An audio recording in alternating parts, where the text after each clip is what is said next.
Innal hamdalillah nahmaduhu wa nasta'inuhu wa nastaghfiruh wa na'udzu billahi min sururi anfusina wa min sayyiati a'malina. May yahdihillahu fala mudilla lahu wa may yudlilhu fala hadiyalah. Asyhadu an la ilaha illallah wahdahu la syarika lah. Lahul mulk wa lahul hamd wa huwa ala kulli syai'in qadir. Wa asyhadu anna Muhammadan abduhu wa rasuluhu wa habibuhu wa haliluhu. Salawatu rabbi wa salamuhu wa barakatuhu alaihi wa ala alihi wa ashabihi ajmain. Amma ba'd, faya ibadallah ittaqullah haqqa tuqatih wa la tamutunna illa wa antum muslimun. Ma'asyiral muslimin wa jumratus salihin rahimakumullah. Bapak-bapak dan saudara-saudaraku jamaah Masjid At-Taqwa, para tamu-tamu Allah, calon-calon penghuni surga Allah Subhanahu wa ta'ala yang saya muliakan. Dari mimbar yang sakral dan terhormat ini, saya mengajak Bapak dan saudara-saudaraku sekalian untuk tidak pernah merasa capek, tidak pernah merasa letih, lelah, ataukah jenuh dalam beribadah kepada Allah dan mengucap syukur kepadanya.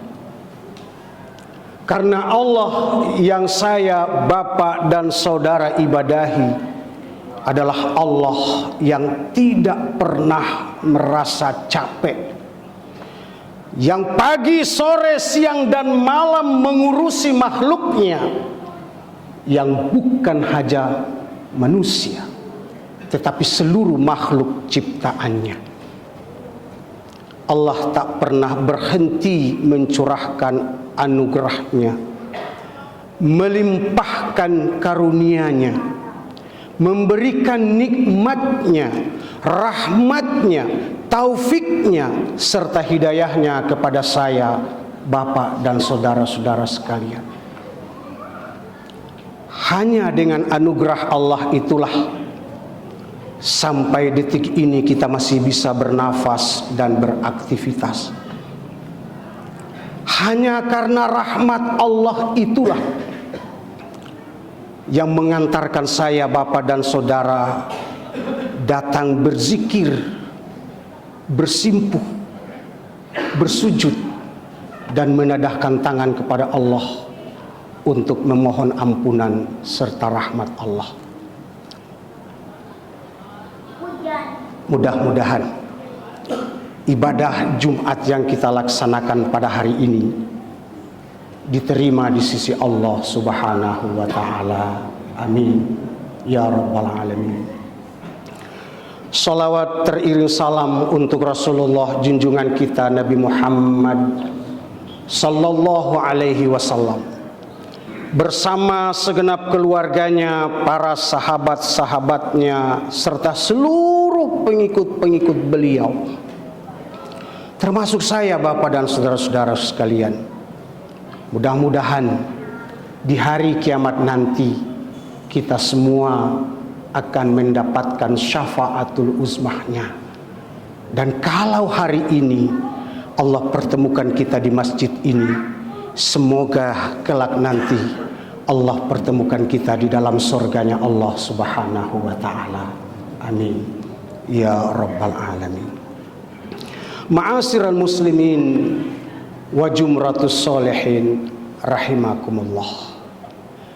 Tema khutbah yang akan saya sampaikan pada kesempatan Jumat siang ini adalah dua cahaya untuk dua kegelapan. Ma'asyiral muslimin wa jumratus sholihin rahimakumullah. Dalam kitab Durratun Nasihin dinukilkan sebuah hadis yang menjelaskan bahwa Allah Subhanahu wa ta'ala, Tuhan kita, pernah beraudensi, pernah berdialog, pernah berkomunikasi dengan Nabi Musa alaihi salam, di mana Allah berfirman kepada Nabi Musa, "Ya Musa, wahai Musa, inni a'taitu ummata Muhammadin." Sungguh kata Allah, aku akan memberikan hadiah, aku akan menghadiahi pengikutnya Nabi Muhammad sallallahu alaihi wasallam nurain, dua cahaya, dua petunjuk. Kaila yadurruhum zulmatani, sebagai pedoman bagi mereka, sebagai perisai bagi mereka tatkala mereka memasuki dua alam kegelapan. Faqala Musa, lalu Nabi Musa bertanya kepada Allah, "Man nurani ya Rabb?" Apakah dua cahaya yang akan engkau persembahkan kepada pengikutnya Nabi Muhammad sallallahu alaihi wasallam itu? Qala Allah Ta'ala, lalu Allah Subhanahu wa ta'ala menjawab, dua cahaya yang akan aku hadiahkan kepada pengikutnya Nabi Muhammad sallallahu alaihi wasallam itu adalah nuru Ramadan wa nurul Quran, cahaya bulan suci Ramadan dan cahayanya kitab suci Al-Quranul Karim. Wa ma zulmatani ya Rabb, dan apakah yang dimaksud dengan dua alam kegelapan itu Tuhan? Faqala Allah Ta'ala, lalu Allah Subhanahu wa ta'ala menjawab, dua kegelapan itu adalah pertama, zulmatal qabri, kegelapan ketika seseorang dipendam di liang kuburnya. Wa zulmata yaumal qiyamah, dan kegelapan yang kedua ketika seseorang dibangkitkan dari kuburnya, di mana pada saat itu matahari dunia telah musnah atau tiada. Ma'asyiral muslimin wa jumratus sholihin rahimakumullah. Hadiah yang Allah janjikan kepada kita sebagai pengikut Nabi Muhammad telah Allah serahkan kepada junjungan kita Nabi Muhammad sallallahu alaihi wasallam. Dan Nabi sebelum kembali ke hadirat Allah Subhanahu wa ta'ala, beliau telah berwasiat kepada para sahabatnya yang juga merupakan wasiat untuk saya, bapak dan saudara-saudara sekalian sebagai pengikutnya. Apa kata Rasulullah? Taraktu fikum amraini, telah kutinggalkan kepada kalian dua pusaka. Kalian tidak akan tersesat untuk selama-lamanya, lan tadillu abadan. Kalian tidak akan tersesat untuk selama-lamanya, selama kalian masih kokoh berpegang teguh kepada dua pusaka yang aku wariskan kepada kalian itu. Pusaka yang pertama adalah Al-Quranul Karim, dan yang kedua adalah sunnahnya atau sabda-sabdanya Nabi kita Nabi Muhammad sallallahu alaihi wasallam. Ma'asyiral muslimin wa jumratus solehin rahimani wa rahimakumullah. Bapak-bapak dan saudara-saudara, para tamu Allah yang saya hormati. Pilihan ada di tangan saya, Bapak dan saudara. Hadiah yang sudah diwariskan kepada kita ini akankah kita ambil dan kita manfaatkan dengan sebaik-baiknya, ataukah malah kita abaikan, ataukah malah kita ambil lalu kita jual sebagai bahan dagangan? Keputusannya ada di tangan kita masing-masing. Saudara mau baca Quran ataukah tidak? Saudara mau puasa atau tidak? Saudara mau sholat atau tidak? Saudara mau patuh pada aturan Allah ataukah tidak? Up to you. Terserah kamu. Isma syita. Buatlah menurut apa maumu. Kerjakan apa yang kau maui. But remember, one day you must be die. Fa innaka mayit. Suatu saat nanti kau akan mati. Jenderal mati, apalagi cuma kopral. Pejabat mati, penjahat pun mati. Napi mati, kiai juga mati.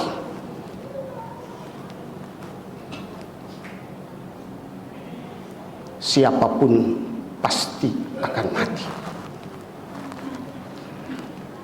Tak ada manusia yang hidup abadi di dunia ini.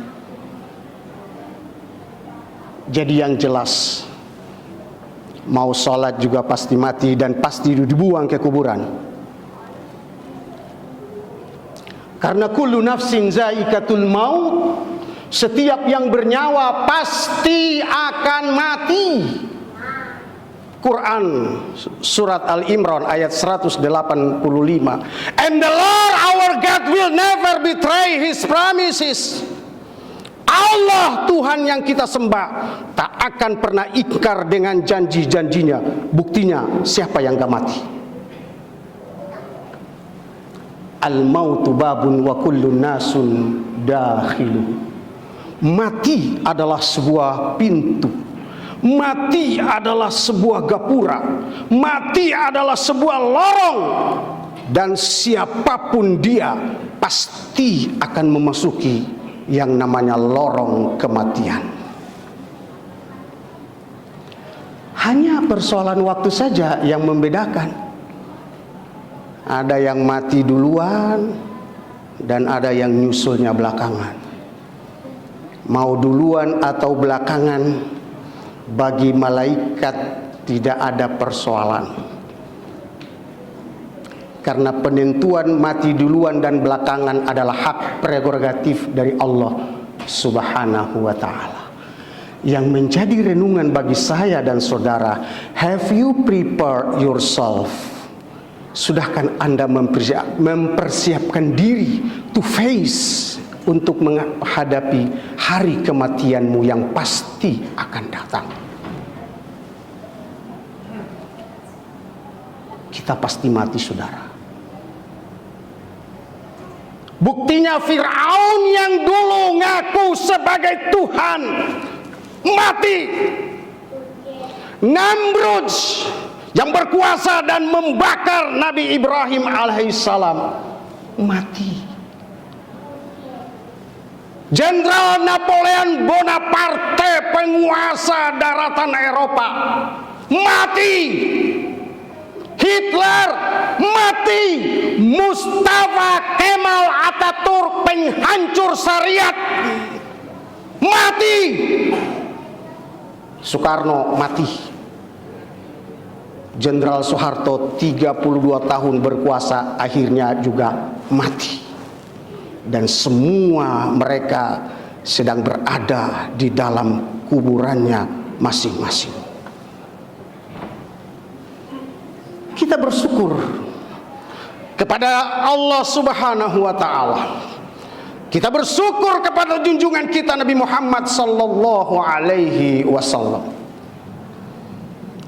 Karena tidak ada nabi satupun di dunia ini yang bisa memberikan penjelasan secara komplit tentang kejadian-kejadian yang bakal dialami oleh seorang manusia tatkala dia dimasukkan ke dalam liang kubur. Silakan cari referensi dari kitab-kitab agama lain. Apakah ada yang menjelaskan tentang keadaan yang bakal dihadapi oleh seorang camat, calon mayat,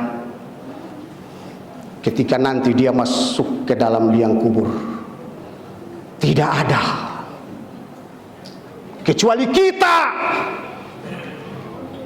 oleh Allah lewat Nabi dikasih bocoran. Dikasih bocoran soal-soal yang akan diujikan tatkala kita masuk kubur. Dan bocoran-bocoran itu harusnya sebagai orang yang berakal dia pelajari, supaya ketika nanti dia masuk kubur dia sudah bisa menjawab pertanyaan-pertanyaan itu, karena dia telah pelajari di dunia ini.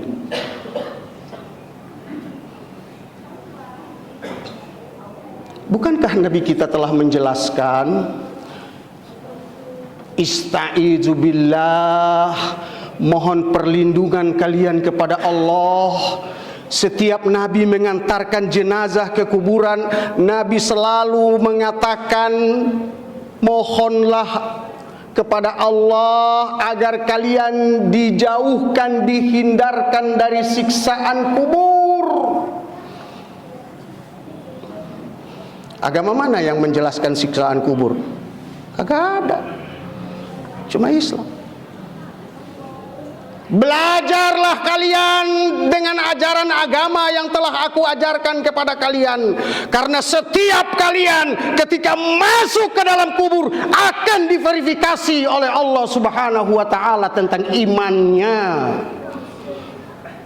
Rasulullah bersabda, al-qabru awwalu manzilin min manazilil akhirah.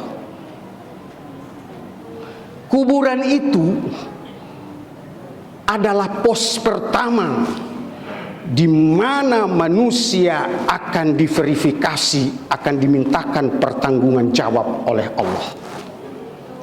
Wal akhiru manzilin min manazilid dunya. Dan kuburan itu juga merupakan tempat terakhir, halte terakhir dalam perjalanan manusia dari dunia menuju akhirat. Famana jaminhu, barang siapa yang lolos, berhasil, sukses dari ujian di pos pertama, fama ba'dahu aisaru, maka untuk selanjutnya dia akan bisa happy, dia boleh bersenang-senang.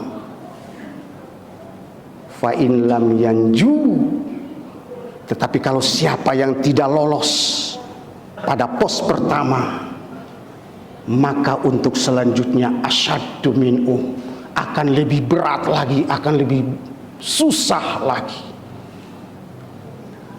Apa yang akan diverifikasi oleh Allah? Pertama,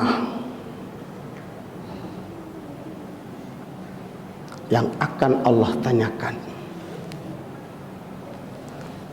man rabbuka, who is your God?